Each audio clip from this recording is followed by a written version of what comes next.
Magandang araw mga bata! Sana nasa mabuti kayong kalagayan. Halina, tayo na mag-aral. Bago tayo dumako sa aralin natin ngayon, sino-sino nga ulit ang bumubuo sa pamilya?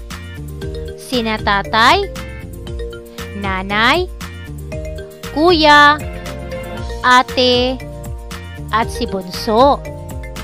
Mahal mo ba ang iyong pamilya? Tara, alamin natin ang mga paraan upang maipakita natin ang pagmamahal sa mga kasapi ng ating pamilya. Mahalaga ang pamilya, kaya naman dapat inaalagaan natin ang isa't isa sa ating pamilya. Paano nga ba natin maipapakita ang ating pagmamahal at paggalang sa mga kasapi ng ating pamilya? Una, pagsunod ng maayos sa mga utos at kahilingan. Ikaw ba ay sumusunod sa mga utos ng iyong magulang? Opo, dapat po tayo ay sumusunod. Ito ay tanda rin ng pagrespeto sa kanila. Dalawa, pagmamano sa nakakatanda. Huwag po nating kalimutang magmano sa nakakatanda o sa ating mga magulang bilang paggalang natin sa kanila. Paghalik sa pisngi sa mga kasapi ng iyong pamilya.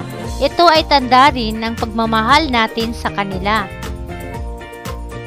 Tatlo, paggamit ng magalang na pagbati o pananalita. Tulad ng, "Magandang hapon po, itay." "Magandang gabi po, mama." Palaging pagsabi ng po at opo. Pang-apat, pagsabi ng mga salitang may pagmamahal. Gaya ng "I love you, ma'am." "Lolo, lola, mahal namin kayo." Sana lagi nating sinasabi sa kanila para malaman nila kung ano ang nararamdaman natin para sa kanila, na mahal natin sila.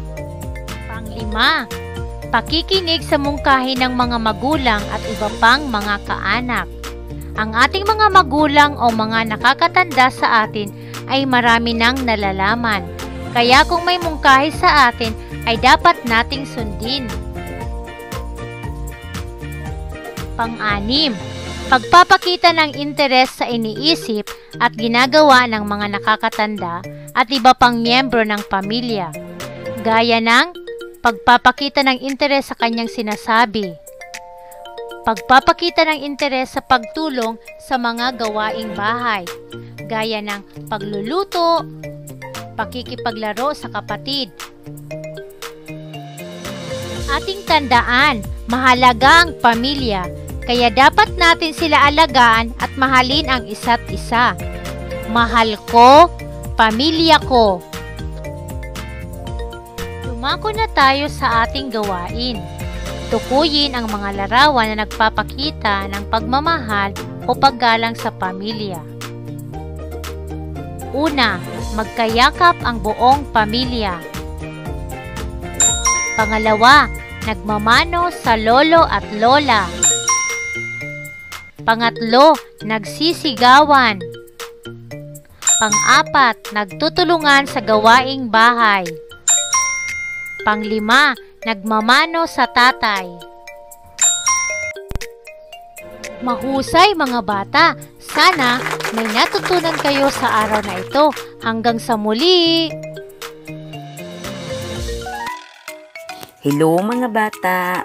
Kunin ang inyong module at buksan at sagutan sa ikatlo na pahina sa subukin at balikan natin, sa ikalima na pahina sa talakayin natin, at sa ika-anim na pahina sa pagyamanin at isaisip natin, at sa ikapito na pahina sa isagawa at tayahin natin.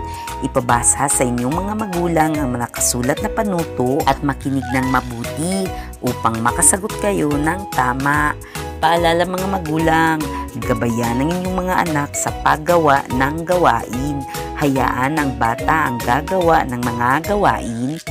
Ngunit gabayan nyo lamang sila upang makagawa at makatapos sila ng tama.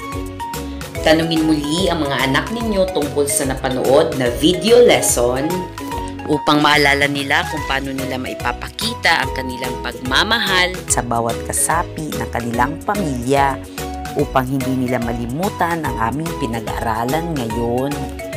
Mga bata, laging isa puso't isa isip ang lahat ng inyong natutunan. Gamitin lamang ito sa maayos at mabuting paraan. Hanggang sa muli, paalam muli mga bata, paalam!